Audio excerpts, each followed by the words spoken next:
care who they put in there at tackle. Woo!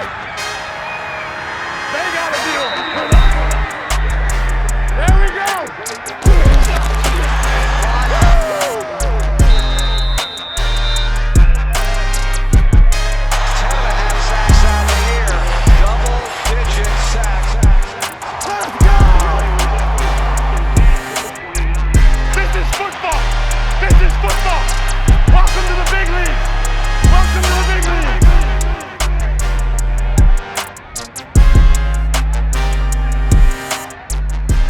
What's going on, sports fans? It's Josh Williams back again with another episode of the American Fan 365 podcast.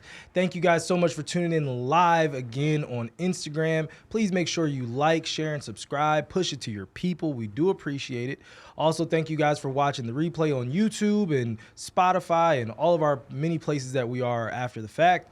But without further ado, I got to bring in the flu game champion, Dave Nobles. Dave, how you feeling? Man, you know, I felt better, but I can't say yesterday I did get to watch the greatest in the history of their sport perform, Simone Biles. Okay. Good Lord. The gap between her and everyone else that's ever done that, I don't know who has that big of a gap in another sport. Well, and you know, we'll talk a little bit about Olympics. We aren't going to talk too much craziness with Olympics today, but Simone Biles, this is what, her third Olympic game now? Yeah, it'll be her third Olympics. That by itself in that sport doesn't She was having the issues the last Olympics, so she didn't get to perform. The twisties, right? You ever read about that? Yeah. Well, sounds terrifying. Yeah, for a gymnast, you start freaking out over where you are in the air. Well, listen, and when you have to remember, she's like what, 4'8", 4'9"? Yeah, she's small. I saw some of her runs yesterday on the floor. Mm-hmm. She gets up to 12 feet in the air. That's crazy. That's almost three times. It's almost three times her body in the air. Yeah, that's crazy. That is crazy. Wild. I don't know. I've never seen anything like it. When she has a bad landing, her difficulty is still so hard that it's still like on vaults. It's still the best score anyone can have because no one else can contemplate doing the stuff she does. We'll give you a pass on the landing. Yeah, you have to, because it's like as you stayed on your feet. That's a miracle because no one else could even attempt this. Man, well, I'm gonna dap you up first off because I definitely thought I was coming in alone. I was like, yeah, it's gonna be solo today. I couldn't let you do that. You know, I said we were supposed to have an interview today. We do not have an interview. We had some flight concerns. Jamal's out of town, and then Aljo ended up flying out yesterday, so no UFC recap with a fighter, but it's okay because it is July 1st and we have a ton of sports to talk about today.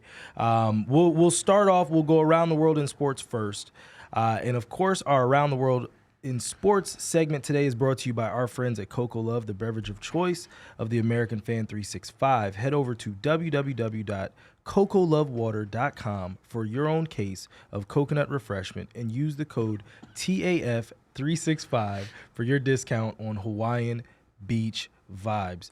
UFC 303. We'll go through the main card because it was a bit of a snoozer. You know, as we said last week, the card was supposed to be led and pushed by, Conor McGregor. That didn't happen. And, they made the best of a bad situation. I didn't realize that. And then lost the fight that's what I was about to say. I didn't realize until Dave told me on day of, because I was like, was Diego Lopez fighting Dan Ige?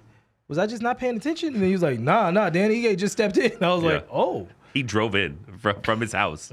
He drove in from Southern Highlands. Yeah, basically.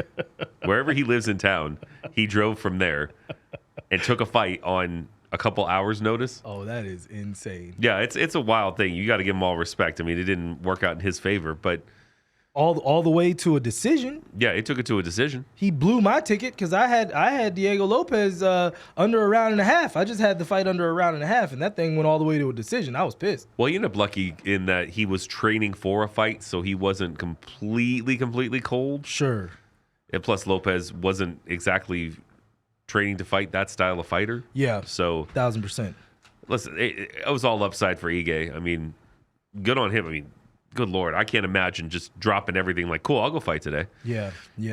Other fights in the main card. Ian Machado, Gary takes down the awkward MVP Michael Venom Page. I'm happy. Listen, Kevin Holland, obviously another friend of the show, good friend of mine. He had I thought he beat Michael Page before. They're both very awkward. That's the tough part with Page is the way he fights is so strange, and he's so fast with strikes, but he's gonna force you to do something dumb. Yeah, I think more often than not. So it was a strange fight to watch. It was a strange fight to call. I mean, I thought they got the decision right. I know there are many people out there that thought Page won that fight. I didn't see it that way. I mean, I felt like 2 rounds were definitely Ian Gary's. So so Page had more significant strikes by 2. They threw about the same amount of significant strikes. Michael Venom Page had 21. Ian Gary had 19. But then Ian Gary beat him in total strikes by 13, and then also had the takedowns. He had 2 correct. takedowns. He had the takedowns to 2-0. Yeah, the takedowns is probably what really separated it. I mean, in the whole end of the 3rd round, he was just on his back. Yeah. With him standing there. So it's not like it was really doing that much to anybody, but he had control of it. Yeah. And in the 1st round, he clearly had control of it. I thought he was going to choke him out there for a second. It was amazing that Page got out of it. Anthony Smith, light heavyweight championship contender from the past, has been helping. First off, really good guy, really nice guy. Been helping Jamal Hill a lot in his training camps and different things over the last year or so. He took a decision loss to Roman. Is it Dolidze? I don't know him. He must be up and coming. He looked pretty good though. Yeah. I'm worrying that Smith is starting to get that I'll fight anybody, anytime, cowboy gatekeeper type role, to where it's like now you get on the cards by fighting him because people know who he is, and he's had good performances in the past. Because it's starting to seem like, which sucks because he seems like a great guy and a good fighter, but he seems like his best days might be in the rear view. Might be behind him. He's 38-20 now. Let's see, and also 35. So not old, but at the same time, he's had a ton of fights. He's had a ton of fights, a ton of main card fights and main event fights as well. So sucks to see it. You don't want to see that. Let me see. But that's another fight that people were replaced in, and with the exception of Gary and Page, and the whole rest of the card was replacement fights. That, you know what? That's actually really fair. Because you have to remember that was the Anthony Smith fight was supposed to be Jamal and somebody. No. Initially. Remember Diego Lopez and Dan Ige, that fight, because Jamal was supposed to be the co-main. Right, he was supposed to be the co-main, but part of it in this switching around. A light heavyweight, heavyweight. Yeah, that's fair. And then also finally the championship fight: Alex Pereira versus Yuri Prochazka. We've got the clip. I'll let our guy run that clip.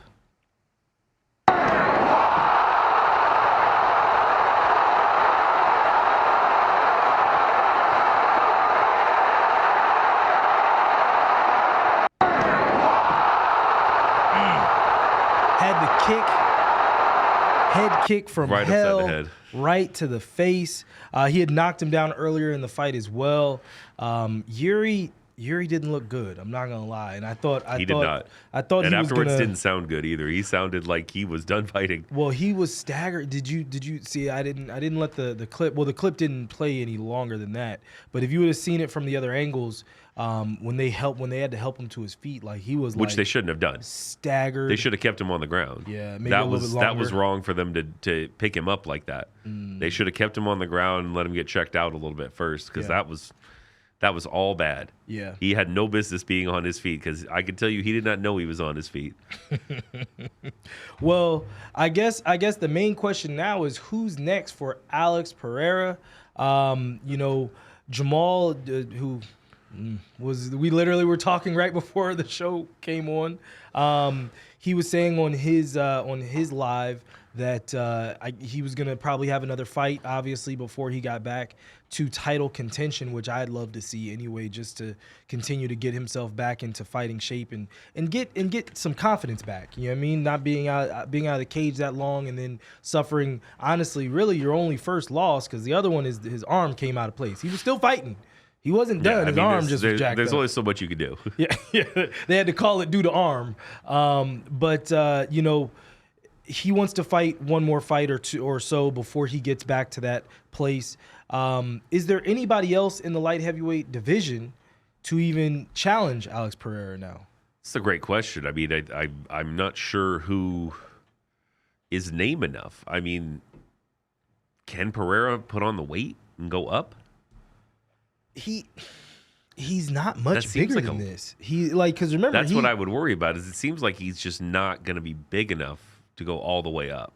And those guys up there are throwing bombs, right? And he's not a very fleet of foot guy. Like, it's not like John Jones moving up. Yeah, but he hits you. He hits, but again, those other dudes are throwing bombs. Yeah. So you know what I mean? Like, because there's, you know, if you go up in weight, you better have something else that we don't. You know what I mean? Like, you can't go up in weight and say, well, I just keep hitting hard. You were all the way down at welter. So then you went from welter to light. You go up to heavy. If you look, he's the former champions. Blachowicz beat him. Prohaska beat him twice. Yeah. This one was. It would have been no debate if it went to decision. Like Jamal and he beat Jamal too. Yeah. So it's like he's beaten all the former champs that are out there to beat. Yeah. So who's the up and comer, and are they anywhere close to ready for him? I don't. Man, hold. I'll let you keep going, but I don't think there's really anybody else right now, truthfully. Well, I mean, if you look at it, we can't see Izzy in the same way that we used to see him, and I think light heavyweight's just too big for him. Oh yeah, Izzy's he's naturally a smaller guy. Yeah, that's why he's not getting, because remember when he went up. Pereira's had his number in multiple different types of competitions too. That's fair. So he's the one that really put those first chinks in the armor. Well, so Magomed, the I won't say some of the things that some of the other fighters have told me, but he probably ain't gonna fight Magomed. Jamal is down at 3 now. Magomed, that's not a big enough fight either. Yeah. What does that do for you? Jan Blachowicz. Beat him already. Yeah, he already beat Jan. Alexander Rakic. He just lost to Yuri, so he's slid down. That's nobody's looking for that. And by the way, these guys, when he beat them, he knocked them all out. Yeah. These weren't decision fights. Yeah, no. Johnny Walker is down at 7 now. That's starting, you know what I mean? It's too far down. Honestly, that would probably be the only other person right now that you could say, okay, Brazil versus Brazil. Maybe, I don't know the next time they're going back to Brazil. But yeah, there's a lot of no names. There's a lot of foreign names in there. Considering this is where you run into the blessing and curse of the UFC putting big fights together, is because now you run out. Who's next for him? Because any of the top level people, with the exception of Magomed, who it would be surprised if they make that fight, but they're not going to give anybody else that fight unless there's one more. And we're not going to see Prohaska against him again. No. We might not see Prohaska again ever, the way he talked after that fight. He had that talk like that man knocked the will to fight out of him. Oh my goodness. Switching gears over to the NBA. Going to talk a little bit of draft, but then also talk a little bit about free agency. Free agency it started officially today, and it is going hot and heavy already. I'm sure some things have happened since we've been on air. But the draft, Dave, top 2 picks, Frenchman again. Top 2 picks, Frenchman and trash. Alex Sarr, as I told you, I have not 1 ounce of desire to have that guy on my team. Good luck to the Wizards. I hope I'm wrong. You just wishing ill will. I actually wish no ill will. It's a young guy. I don't know anything about him. Yeah, I'm sure he's cool as hell.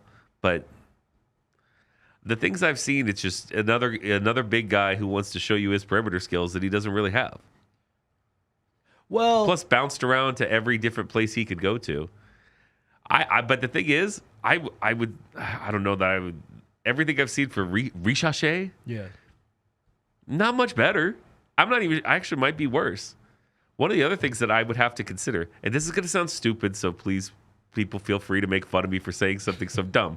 But if it's being told to you that you're going to be the number 1 pick in the NBA draft, at the very worst 2 or 3. No further than hit 3. up that Duolingo or something, man. To have like zero English. Look what Big Vic did last year. Big Vic came over English ready. He knew what was up. Now, granted, it's a very different level of prospect, but man. I mean, listen, or literally they needed to prep him like, we are going to ask this, you say this. Exactly. Like something, but it was a lot of stammering. Monica McNutt was having to do some heavy lifting in that interview. Heavy lifting. She carried the interview, is what we can say. She was Allen Iverson back in the day. That's the level of carrying she was doing. I hate you so much. But the killer for me, I don't know if you saw the Frank Mason quote. I don't remember exactly what it was because he played in the NBA for some years after a good college career at Kansas. Yeah. And he was like, when I played that guy, I was like, that's the number one pick. He's like, I played against that guy. Wow. He basically just said, that man is trash. Wow.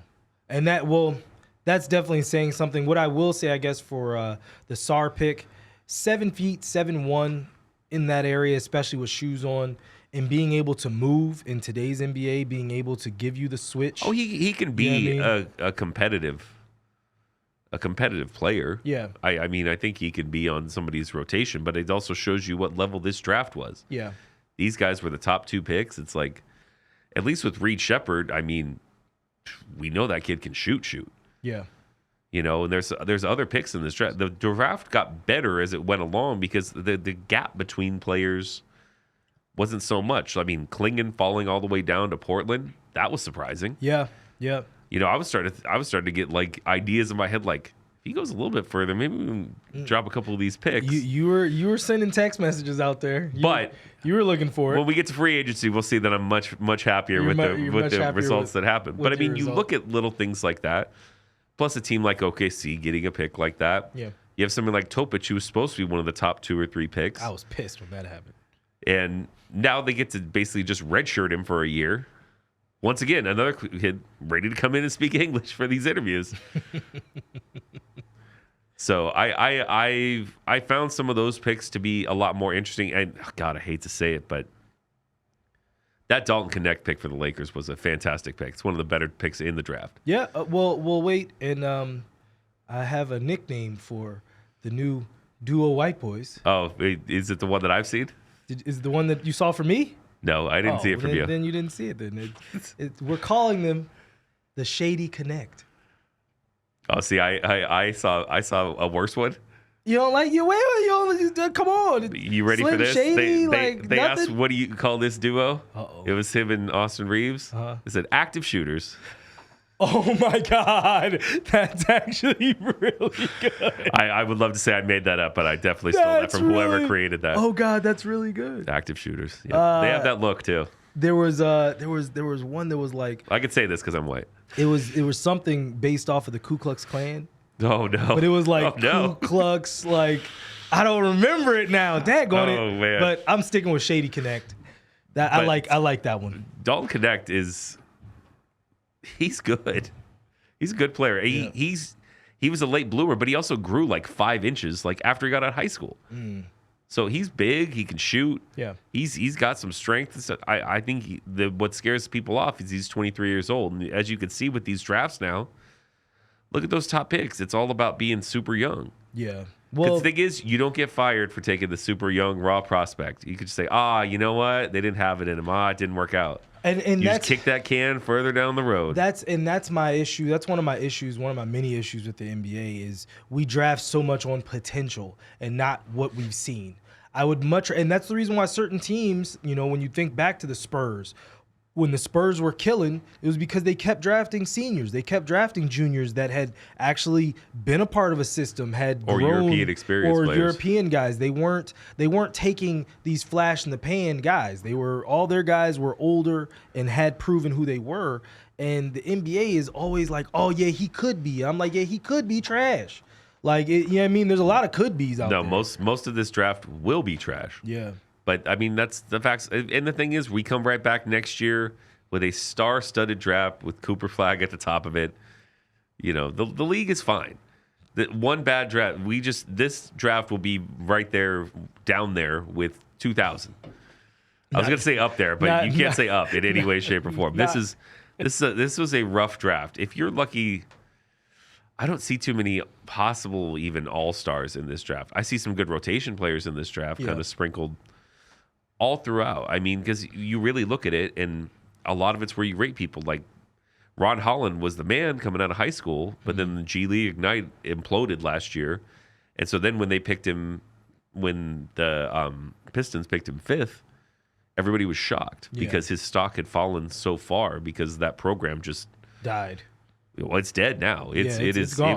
It was an unmitigated disaster this year because it was good in theory, but realistically, these guys are pros. Like kids that young coming from high school, like finishing their high school there, like Scoot did. They weren't ready for this. Yep. Before we get off the draft, we have to talk about the 55th pick. Young Mr. Bronny James, who we have said on this show and on this program many times, had no business being drafted. But then the NBA ended up drafting some dudes that were averaging 3 points a game. So what the hell do I know? I don't know. But at least, and now granted, I've seen everybody do that with the AJ Johnson pick in the first round. The kid was a much more highly rated high school prospect. And what they didn't show you is that in Australia, he averaged those stats in like 7 minutes. He wasn't playing. So he wasn't playing. When you go overseas as a young kid from the U.S., they don't play you. Yeah. That's one thing that they miss out on, which maybe I was dying laughing when they were having all the stories come out from Rich Paul saying, well, you know, if one of you takes him, he's going to go play in Australia. No, he's not. Stop. All of this was to build up a false thing of demand. And honestly, I don't care. For me, I hate the Lakers. It's the best thing that could happen in my book because guess what? That is a non-NBA level player that is guaranteed to be on the roster. We're not talking about two ways either. He's going to be in the G League. You think that they're not going to put him in the G League? They have already said that he is not going to take a two-way contract. Well, then they are incredibly stupid. I love it. It makes me feel great. Fantastic. Go put him out there. His mind for the game, how you all keep talking him up. Cool. And by the way, you know what? Giannis did this too. So let's not act like this is the first time stuff like this has happened. We've all had the Thanasis jokes. And you know what? Any one of us, if we said if we were in the position to do something like this, that we wouldn't, you're lying. Just live with it. Be like me and just be happy about it because this is great for me. Because that's a 55th pick. Which is a 55th pick? How many people actually even stick in the league? Almost never. 90%. But now you have somebody who, for at the very least for a couple seasons, has to stick. You don't have a choice. Wow. He's going to be on the roster. That's crazy. I did not hear about the two-way part. That is. Oh yeah, they made that clear. Rich Paul said that months ago that he will not accept a two-way contract. And the problem is he's so tied in with Clutch that you ain't gonna offer him one. That's nuts. Well, all right, that's enough draft. Switching gears over to NBA free agency. Got some quick news. Got hot. Yeah, really fast. Right out the gates, Paul George is not going back to the Clippers. He will not be Intuit in the Intuit Dome. Nope. He is taking his talents to Philadelphia, West Philadelphia, possibly. Born and raised. 4 years, $212 million. It definitely helps the Sixers. They are certainly improved. The Clippers are certainly not. But now when you look at what if you look at it really as a breakdown, first off, even with Paul George, as great as he is, for the Thunder, it was already a fantastic deal because on top of all the other assets they have had and stuff coming, you got Shea and Jalen Williams out of the Paul George deal. Yeah. And now Paul George has left for nothing, which you almost have to wonder if they kind of chose James Harden over Paul George, maybe? We'll get there. Maybe. We'll get there. Well, not to be outdone, the Sixers also re-signed Tyrese Maxey to his baby max on a 4-year, $204 million deal. Had to do it. Oh, yeah. Most improved player this year, was averaging 30 points a game in the playoffs. Like, he earned his money. He's there. He's a good player. He earned his money. Also getting actually, I think that Tyrese Maxey was 5 years too. It was 5 years. Also, getting his money, Cade Cunningham gets his baby max, 5 years, $226 million. Yeah, he got that bump from being rookie of the year. Yeah, do you think that's too much? I felt like it was very similar to the Zion Williamson situation for me. It's what you have to do. What are you going to do? You're going to take the number one pick, who clearly is a talented player. Injuries have certainly hampered him. Monty Williams certainly hampered him. Yeah. I kind of look at it as you took him number one. You got to do it. Yeah. What are you going to do? Let him walk for nothing? Well, and not only let him walk for nothing, the biggest thing that I think fans need to know, a lot of times in these positions, you're screwed either way. You don't pay him. Now, any new recruits that you're trying to go get, your franchise is too cheap. How did you won't not take care of me? How did you not pay your franchise guy? Yeah. But you do pay him, and he keeps getting hurt, and you're basically hamstrung to this deal for the next few seasons. But so you're in the no-win situation with things like that. And Cade Cunningham's a good player. He is. But just like Zion, just gets hurt. Just been hurt a little bit. Yeah, and I think he's, with the exception of like a whole year being out, he's probably a little more reliable to be there than Zion, but he's also not the dynamic game changer when healthy that Zion is. Yeah. But I think it's one of those classic, you have to do it. The cap's going up anyway, so I mean, just you bite the bullet. They got a ton of cap room. They have a new coach, which I didn't understand that hire. Yeah, JB Bickerstaff. Yeah, I didn't see much from Bickerstaff in Cleveland. Some people seem to think very highly of him, so maybe he just couldn't figure out the Garland Mitchell situation. Younger coach too, so might maybe connect a little bit better because he is a younger coach. Yeah, but I mean, look, that Cleveland job was a tough job because I mean, you're Garland and Mitchell and Allen and Mobley, even though Mobley's been able to shoot a little bit. So you have a couple people occupying the same space that you have to play. Yeah. Because they're your best players. So that's challenging for a coach. And maybe for a younger coach, maybe he wasn't ready to figure that out yet. I don't know. Maybe he'll be better some people think very highly of him. Especially too with Mitchell being a bona fide star and having to manage his usage because he's a bona fide star, but he's also even as much as he does well for you in the playoffs, how far does he take you? But that's what I mean, like in terms of his usage. Yeah. Like, there's certain players in the league, like if their usage is so high, there's only so much you can coach. Because realistically, get out of the way. He's poor man's Dwayne Wade. His game is the exact same as Dwayne Wade's. Yep. And he's just not as big and not as good, frankly, as Dwayne Wade. Yeah. I mean, let's be honest. So I think that it's a tough decision when you look at it. So James Harden staying in LA, 2 years, $70 million, which was pretty solid. That's a solid deal. I think that's a fair deal. That's a fair deal for both sides. Listen, you can't pay James Harden too much nowadays. Yeah. Too much or too long. Yep. Exactly. You have to kind of take it with Harden, like year to year. Let's see how much you want to show up. Year to year, sometimes game to game. Yeah. Sometimes he's in shape like I'm in shape these days. Like sometimes you see him at the games like we're both A shape right now. It's like, have you were the Wings that good at Magic? I hate you so much. Yes, they were. KCP is leaving Denver, heading to Orlando on a 3-year, that's a tough blow for them. $66 million deal. That one was a little bit shocking because I thought he was going to stay home. I thought so too, and I thought they would figure out the money to make it work, considering their window is still very much open. Yeah. A lot of it last year was Jamal Murray was never healthy in the playoffs. Yeah. At any point. So they could have very easily won that series. They seemed to slow down a little bit as it went along. But that feels like a big loss. It's definitely a big loss for the Nuggets, but a huge gain for the Magic, who need veteran leadership. They're going out after a lot of these players, including ones that have signed and ones that haven't signed, like Paul George, Klay Thompson. Mm-hmm. They're getting meetings with everybody, and the thing is, they got a lot of talent there. Yeah. So you got a lot of guys, and now I can tell you this: no perimeter player is looking forward to a night of Jalen Suggs and KCP covering you. Mm-hmm. Nobody wants that in their life. That's gonna Jalen Suggs by the end of last year was a nightmare. Yep. Oh my goodness. Also, This is yours. Isaiah Hartenstein leaving the Roar in the Garden for the Fields of OKC. 3 years, $87 million. Good for you, Isaiah. Fantastic pickup, by the way. Fantastic pickup. Exactly what they needed.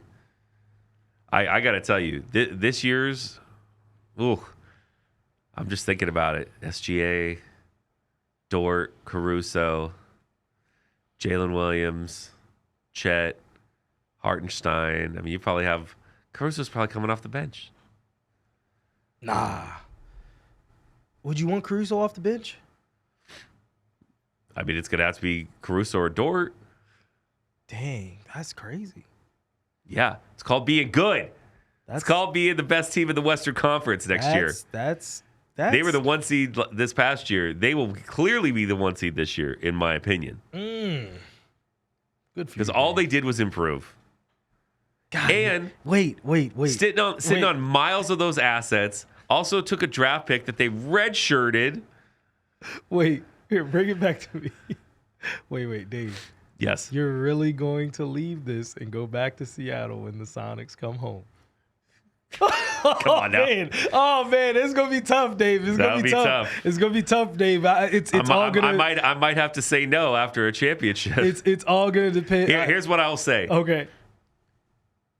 If there's not a championship, I could be a Sonics fan again. If there's a championship, I'm not gonna be able to do it. No, look, I'll tell you what's gonna do. What am I gonna do with SGA there? If they bring back the original Sonics jerseys, Dave's coming home. Not like the 96 they went to the finals was, like the old, like with the band. Yeah. That's the ones you're talking about. Okay, those are good. Yeah. They bring those back, Dave, you're coming home. Coming home, Dave. I'm just letting you know it's gonna happen. I'm sorry. Oh, you have to sit back on all those picks and just be like, well, good job, OKC. Good for you. Speaking of all those picks, to make these moves, you know how many of those picks they had to give up? None. 0. Not one. So they still have like a whole war chest of picks. They kept like Isaiah Joe and Aaron Wiggins, 2 solid bench players for them. I saw they re-signed Aaron Wiggins. Yeah, they've re-signed both of them today. Mm-hmm. So all they've done since last year is greatly improve in the areas that they needed to improve. Caruso is a much better shooter than Giddey, and also a defensive menace. All-around player better than Giddey. Except for passing. Okay. But, I mean, Giddey's also a really good rebounder, too. So, Giddey, I think Giddey, people are going to be surprised when they clear the older players out, if they can get rid of Zach LaVine, that is, because I'm not sure that's going to happen. Nobody's taking it. Well, because at the end of the day, you got to pay that man close to $50 million a year to show no part in winning, as he has shown his entire career. To show no parts of $50 million worth of player. No, that's one of those classic ones where you got to pay that money to somebody, and they paid that money to him. And listen, if you just read stats, you'll think, wow, how is Zach LaVine getting much more interest? But if you pay attention and you really think about what is going on, you see, I don't know what team you take him for. Yeah, 2 ACL tears too, like all of those things are. He has an athleticism based game as much as he can shoot. Yeah, he's not also not the most unselfish player that ever walked the earth. Yeah. So I mean, you tell me who is the destination? I mean, he's light skinned, man. We're not always the friendliest. Why do I have a feeling? Why do I have a feeling that you cheer for the team that might end up with him at someday? Oh, well, no, I don't even want to put that in. I'm not putting that in the universe, Dave. Come on, him. No, I'm not putting Jordan Poole. No, we're not gonna have the light skin connects in DC. I hate you. It's not happening. Kyle Kuzma. Oh hell no. Oh man, you'll have the lightest skinned team ever. We will have Gilbert Arenas shoot him up in the locker room 2.0. I swear to God. Tobias Harris going back to Detroit, 2 years, $52 million. How Tobias Harris keeps stealing money, I don't understand. Such a talented player who's good at a lot of things, but not man, great. When it really comes down to it, that man's made a lot of money. He's made probably close to $300 million now. Oh, has to have. That's insane. For no All-Star appearances. He's made the most money. I think we talked about this earlier in the year, too. He's made the most money of someone that's never been an All-Star. Has never made an All-Star game. Not only that, but even with good years, it's never been close. There's never been a year like, how did Tobias Harris not make it? He was a snub. No, he just wasn't good enough. Which, by the way, let's speak to that for half a second. Yeah. Everybody was snubbed. Like Caitlin Clark was snubbed from the Olympic team, or this person, or Kyrie was snubbed for the men's Olympic team. Cool. In all of these instances, who comes off when you have snubs? If you say someone was snubbed, here is my rule. You should say who they replace. Oh, if you want to talk snubs, All-Star games, you can do it. Because there are some times where it's like, there's no reason that man should. But still, well, listen, if they're voted in, you can't say anything because that's part of the deal. That's fair. And it's an all-star game for a reason. Fans are stupid. Of course. We are dumb. But past that, when you make your complaint, say who they replace. Yeah. You can't just throw it out blanket there. Statement out there. Can't just throw it out there. You got to say who they should be in over. Yep. End of discussion. End of the discussion. Derek Jones leaving the Western Conference champions Dallas Mavericks for the LA Clippers. This was a shocker to me because all the reporting I had seen was that they weren't that worried about it because he supposedly had already told them it was a done deal. He was coming back. Lies. All lies. Listen, you say a lot of things. True. He's going to the LA Clippers. Chris Paul gets waived by the Warriors and is joining up with because that was $30 million. Coach Pop with the Spurs. Listen, it's all I know is deal. I think this is a fantastic deal. Yeah. You take a Victor Wembanyama who did all that last year with 0 point guards, and now even a diminished Chris Paul. Gosh, what he means for him right now, I don't think it'd be overstated. And also too, they with the point guard that they picked up, because I know that they traded Dillingham to Minnesota. I can't remember who they actually drafted, but no, they didn't pick up point guard. They picked up Stephon Castle, who's more of a wing defender. Didn't they pick up a point guard? They had like 5 picks. Yeah, but no, their 4th pick was Stephon Castle. Hold on. Now, no, not 4. It was like 6 or 7, I think. No, 8 was Dillingham, but they traded. Oh, daggone it. Hold on. I'm right. Now we have to. You don't have to look it up. Now we have to look it up because they drafted back-to-back point guards. I thought, and I was pissed. No, they took Castle first. Let's see here. All the talk was them taking a point guard, but evidently they didn't have to because now they have Chris Paul. Now they have Chris Paul. Let's see here. It's a great fit.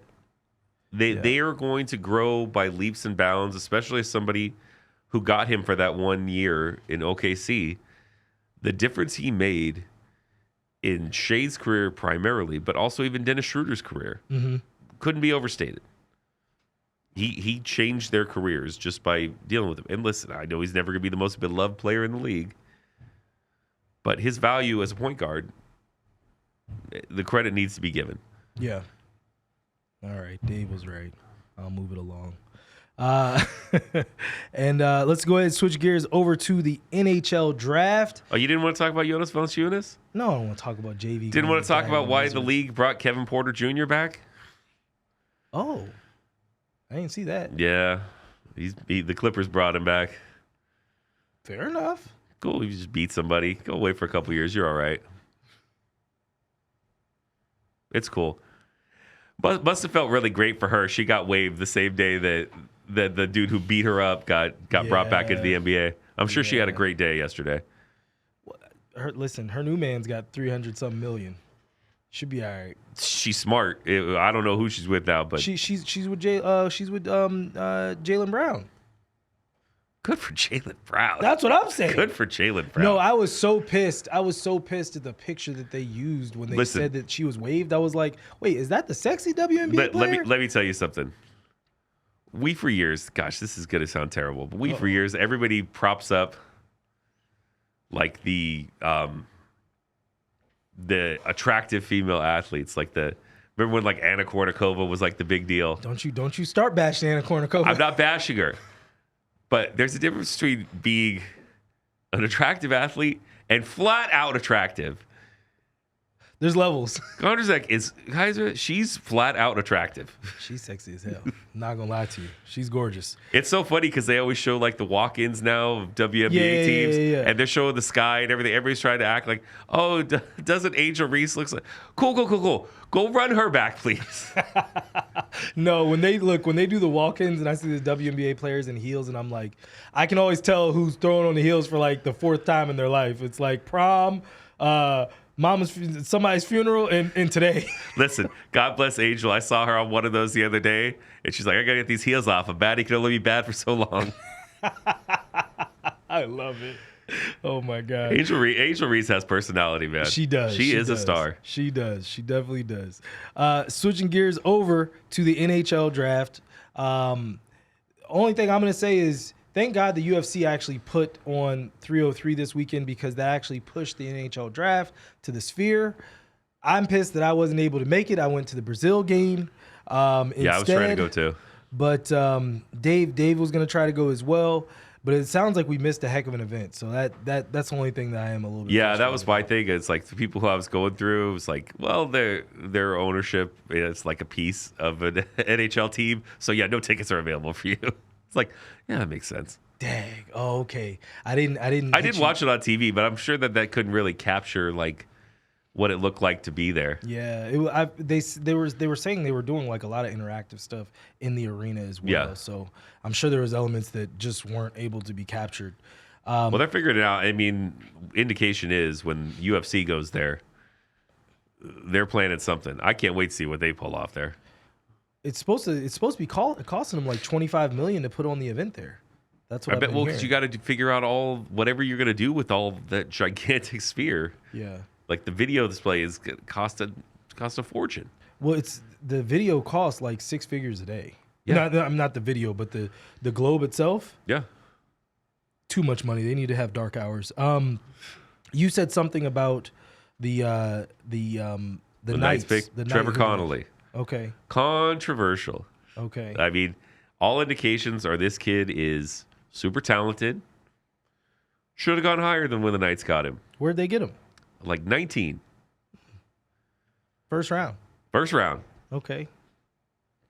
Got a real distinct history with racial slurs, though. Well, are we talking towards brown people, or who do you think? Well, there's other options. You think you think he's going off on Swedish players that he plays with? Freaking hate you. You think he's talking about like the Swedish chef or IKEA? No, I'm pretty sure there's an ad at the beginning of what he said in games. I didn't really look that deep into it. I just gathered that that's where they were going. That the dude sucks as a person. Yeah, that's sounds about white. Not much more can be said. Nope. But we can talk briefly about NHL free agency. There were a few big deals that came out that I noticed. So first off, Sam Reinhart, after winning the title with the Florida Panthers, stays after 57 goals this year. One of the greatest seasons. He had to stay. Yeah, well, we didn't have to. There were some options, but when they won, I felt like if they would have lost, he might have bounced. They might have let him, but I mean, after winning the season he had, because he didn't have a great playoff, and he definitely didn't have a really good Stanley Cup final. No, but he had a season that helped them get where they were. Yep, 57 goals. Now he's got an 8-year, $69 million deal. Always pales in comparison when you talk about NHL deals to NBA deals. That's 8 years. Like, first off, we locked up for 8 years. Second, only $69 million, but good for him. Jake Gensel. He's leaving. So remember, he was a longtime Pittsburgh Penguin, got traded at the trade deadline to the Carolina Hurricanes. The Hurricanes traded his rights to the Tampa Bay Buccaneers before free agency, like 2 days ago or so. And Tampa has now signed him to a 7-year, $63 million deal. I think that it's a good deal, but at the same time, Jake Gensel's starting to get a little long in the tooth, and his value and productivity has diminished over the last few years. So we'll see. I mean, we'll see. A lot of players are playing a lot further into their careers. Yeah, no, that's fair. Advances in technology are doing wonders. 7 years, though. 7 years, he's like 7 years is a long time. He's like 30. I don't know. Well, that still takes you to late 30s. Hockey, it depends. Like, some guys, it just depend. That's a lot of money for hockey. It's a lot of money for that's a lot of money for somebody at that age. I would want to pay that much money to somebody who, by the end of it, I was planning on a farewell tour. Yeah, that ain't a something. farewell tour player. No, he's not. You see what I'm saying? And then also when you go right next to Sam Reinhart, who I think is like 25 or 26, one more year, but only $6 million less. Yeah, I don't know. See what I'm saying? That's why I'm like, I feel like in some of those cases, some of those teams don't have a lot of other options. Like they don't have the draft picks or anything. So sometimes you gotta. They're losing. Make money. They're more than likely losing their captain Steven Stamkos. So it makes a little bit sense that they're trying. That'll be wild. Yeah. Seeing him in another uniform is going to be interesting. Different, yeah.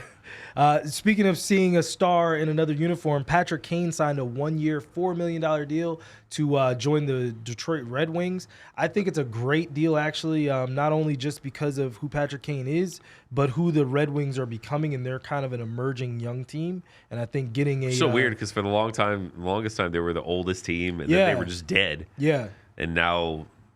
They're like the team on the come up finally. They're rebounding. They're definitely rebounding. Some of their prospects are getting up to snuff. Switching gears over to the Copa America Cup. The U.S. men's national team later on today is playing for their I guess tournament lives. They've got a huge game versus Uruguay today after they lost to Panama. Because of Tim Weah's red card. First off, go ahead.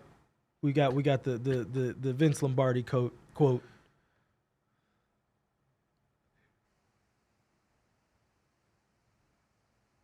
Oh well, all right. We'll play the Balogun goal video. So Florin, this is after we actually were down to 10 men. Gets a first touch strike from the top of the box. Beautiful goal. This gave us the lead. Panama tied it 4 minutes after this. Then the game moved forward for the next 70 minutes or so. And Panama scored on it was an unfortunate goal. But they have all to play for, as they say. Later on today. Well, the sad thing is the only good part that's going to come out of them being eliminated today is maybe Burkholder gets fired. Dang. Everybody coming for Burkholder. He's trash. He's not very good. I was waiting to see if you could come up with some. Oh no. Well, he's nice not. He's not. I always forget this dude's name. That's how bad and uneventful he was. The guy that we had in the last World Cup for the women.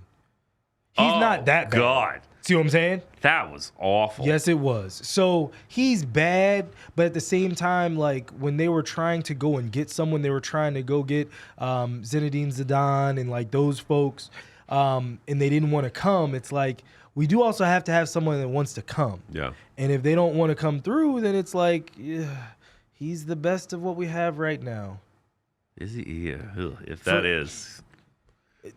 Everyone keeps saying fire, but then it's like, well, like you just said with the snubs, tell me who we supposed to hire. That's a fair point. You can't have it both ways. Like we've never gotten the whole national setup correct. Yeah. We'll see. Big game today.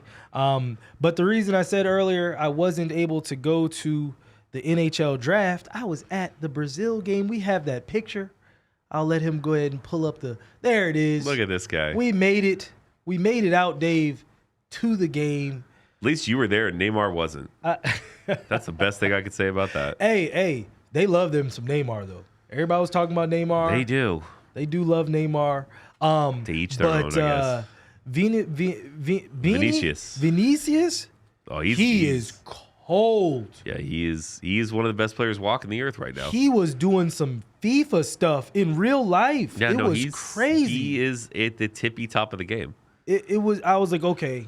I was very, very happy, and I was telling one of the other fans that was next to me, like, it's interesting seeing the level change. You know what I mean? We talk about the U.S., whatever. Oh, we're getting closer, but there were certain things we're terms not of at that level on ball. Like Dave, when I tell you how quiet the ball was, whenever it touched someone else, like if it touched their any part of their body, it was like it stuck like Velcro and the ball just died. It was like, bro, like there's levels. Anytime we make a pass and Our soccer games, it's like the ball bounces 5 times. It's like, Lord of mercy. Like just little stuff. So But that was like Vinicius, interesting. like you're talking about the best player in Brazil, the best player on Real Madrid, Yeah. one of the best clubs in the world. Like this, we have just never had anybody like Balogun. I think is a good young player. Yeah. They have some good young talent in the U.S., but we have yet to have that. Yeah. We don't have the true game changer that has come through our system. I think it's a failure of our system overall because you can't tell me that there's been no kid capable of it to come through the entirety of U.S. soccer so far. They're playing our football, or they're playing basketball. But there's still a lot of people playing soccer. I just There don't. are. I There feel are. like the system fails it in just the way that they're taught that young. Something just happened. Hold on. We don't have the young academies like the big clubs that other countries have. And listen, maybe the whole changes with Miami. We got some Something big happened. news. Klay Thompson is Dallas. expected to leave the Warriors for the Mavericks, I figured it was going to be Dallas. not the Lakers. It's not going to be Lakers. What are they going to pay him with? That's what I was IOUs? trying to figure out. I was His desire to play where his dad played. come home. Like that was the only thing I could see. Wow, that's actually some pretty solid news. Is it? Well- Gosh, well- this sounds well- terrible because I love Klay Thompson. No, more news from the standpoint of possibly leaving the Warriors, not necessarily that's been done. what's happening to. They the made it Mavericks. clear that they weren't looking to pay him more than the 20 or so million that they wanted to pay him. They don't feel he's worth more than that, and they took the stand, which tells me, as crazy as this sounds, that Stephen Curry also feels that way, because if Steph didn't feel that way, I don't think this happens. Yeah. How in the heck do they pay Draymond the money? I think Draymond is more important now to what they do than Klay is now to what they do. Draymond actually all the way along has possibly been more important, but now it's no question because Klay is not Klay. No. Because I love Klay Thompson, so it feels terrible just running him down like this. Yeah. But we saw it. Yeah. Well, remember his calling card was 3 and D. Yeah. And well, the D's been gone for years. I wouldn't say years. Yes, years. Like those injuries back to back, Yes. they never came back. Yes. The championship year, he was about. Yeah, He I was wouldn't about. say it. He's about 75% of what I he was. will also say he was one of the most underappreciated by the refs defenders I ever saw because I have never seen somebody play such good defense and get so many foul calls Yeah. just by playing tough, like straight up defense. Yeah. Other than Lou Dort this past year. I knew you were gonna get a Dort quote in there. Switching gears, we'll go quickly through some MLB stuff, but switching gears over to the MLB. Today's MLB segment is sponsored to you by our friends at Mr. Fries Man, located steps away from the Las Vegas Strip. With steak, chicken, and shrimp, Mr. Fries Man is truly the fry shop with imaginative toppings. And when you get there, don't forget to tell them that the American Fan sent you for your special discount. We'll do this quickly because I know we had another segment, but it's all right. We can save it for next week. I just have a question, Dave. Do you feel bad for Mike Trout? Always. We got a clip.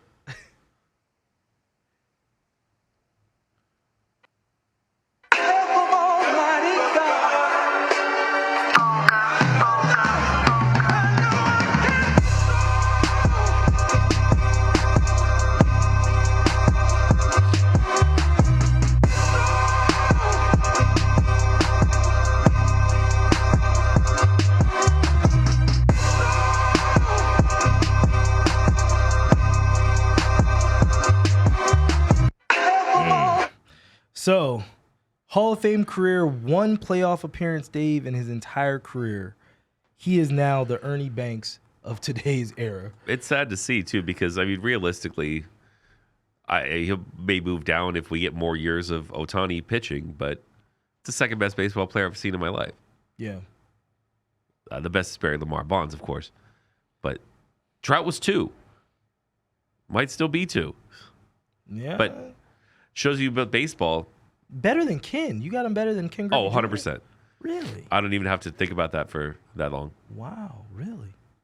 Griffey was dope. He was dope, but Like young Griffey, like I'm sure Mariners this will Griffey. get so much hate from everybody. But Cincinnati Griffey was around for a lot of years. Oh no. We ain't talking about when the red Griffey Well, no, you came got to out. talk about your whole. You got to talk about your whole career. No, we talk about So, the ascent. The ascent to the everybody is mountain. thinking about like backwards hats. Yeah. Swingman beautiful logo. swing, yeah, all that stuff. Mariners jersey. I never see those Griffey Cincinnati jerseys rocking anywhere. I Those see are- Mariners ones all the time. Those are harder to find. We got, but like that Cincinnati era went a lot longer than you think. It was like what he spent his last couple years there. Oh no, it was way more. It was about 8. Not a strong 8. Yeah. It was about 8. Yeah. So no, I don't think I think Trout is the second best player I've seen. Yeah. But yeah. that just shows you that in baseball, one great player doesn't mean anything. Yeah. No, it's I mean, it's the saddest part, truthfully, for me is that the Angels just never truly put a team around possibly two of the greatest players to ever play the game in Ohtani. It's wild and, when you think and that they Trout. have those. You see these people making up all these like fake like headlines where it's just like, you know, this person like Trout has done something that hasn't been done since 1902. Yeah. Ohtani just did something that has never been done. Angels lose the 4-3. And then, but the headlines, while they were jokes, there were a lot of times that it was just real. Yeah. That's that part is sad, and I do feel horrible for Mike Trout. We can close it on this. Somebody had actually said something. I had seen something, I can't remember, on the ESPN or something else, where they were comparing. They were saying that the Orioles, the Baltimore Orioles, the number one team in Major League Baseball right now, are the 2016 Chicago Cubs. And so I took a look at it, and there were some similarities. Gunnar Henderson, he's only 23. He's leading the team in home runs, similar back to Chris Bryant having his MVP season when he was like 22 with the Cubs when we won the World Series. Adley, the catcher, he's 26. Looked at him similar to like Wilson Contreras. A little bit of do everything, a lot of doubles. Not high on home runs, but has a few home runs. Cedric Mullins, who's the center fielder, he's 29. I looked at him as like Dexter Fowler. He's one of the veterans, but he's also the veteran in center field. The biggest difference, though, is the Cubs were led by a fantastic defense and a fantastic starting rotation in middle relief. We got over the top when we got Aroldis Chapman at the trade deadline, but the pitching was the biggest difference, I'd say. And first off, Jake Arrieta, remember he was coming off the heels of a Cy Young win the year before. John Lester led the team with 19 wins that season. Had a great season. Still had a baby Kyle Hendricks who won 16 games. Also still had John Lackey and Jason Hamill. They were led by great pitching. Like So overall. what you're saying basically is that baseball is not as good as it used to be. No, it isn't. But it's trying, and we have something to watch. I mean, listen, it's nice that they're up there. I mean, the Yankees are right there with them. They are. I mean, Judge just hit his 31st yesterday. And he's in bombs too. Good Lord. When he hits it out, it's not close. Is Judge gonna get to? Is he gonna get past 60 home runs this year? Do you think? It's all health. Well, It's all let's health see. with him. You got July, August, and September. Yeah. 10 home runs a month. I'd say no. But man, he's got 31 right now, so Yeah. Because the All-Star break is coming up. it's certainly possible. Yeah. Let's put it that way. I mean, It's not out of the realm of plausible thought. yeah, I mean, we're not. He could get to like that range. Yeah. He's never gonna go to where Barry Lamar Bonds is gone. No. You gotta be pushing 40 at this point. You gotta be up around the 40, even maybe 45 to give yourselves. But like I said, when he down catches high. one, it is gone. Yeah. Good Lord. But some of that's just the nature of baseball right now. Like I'm happy with the rule changes first off, but the home runs or strikeouts, like just everything's like a pop up. There's no strategy. It's all DHs. I don't like any of that. No. Okay. Yes, 1,000%. And even before 2016, because I feel like that really started, I'd say, late 2000. like around 2008 with all the switching and a lot of the shifts and all that stuff. Shifts. I feel like baseball is, yeah, no, that's actually really true. It's not the baseball. The rule that we changes grew have been up on. needed, like the pitching clock and stuff like that. That could be the thing that saves the game overall, because baseball was going to die. I think so. Enough Yankee Red Sox games going 4.5 hours every game. Yeah, it wasn't looking good. I don't mind the pitch clock now. I will say that. I love the pitch clock. Did you like it in theory in the beginning? I loved it from the second it was announced. Really? Oh yeah, it was. I've never seen something more necessary. Okay. See, I don't mind the 4-hour games. 4-hour games, you get your nap in, you get your mid-game nap. 4-hour games it's great.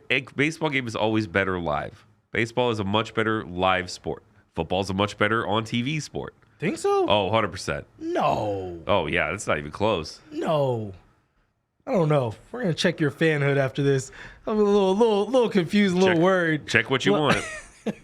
But thank you guys so much for tuning in to another episode of the American Fan 365. Please make sure you like, share, and subscribe. Thank you, and shout out to our sponsors, Coco Love, also the House of Dutch Pot.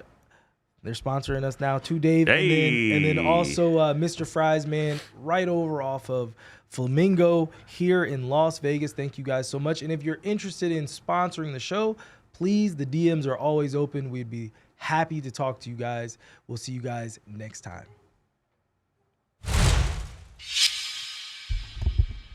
About an hour and 1 or hour and 2.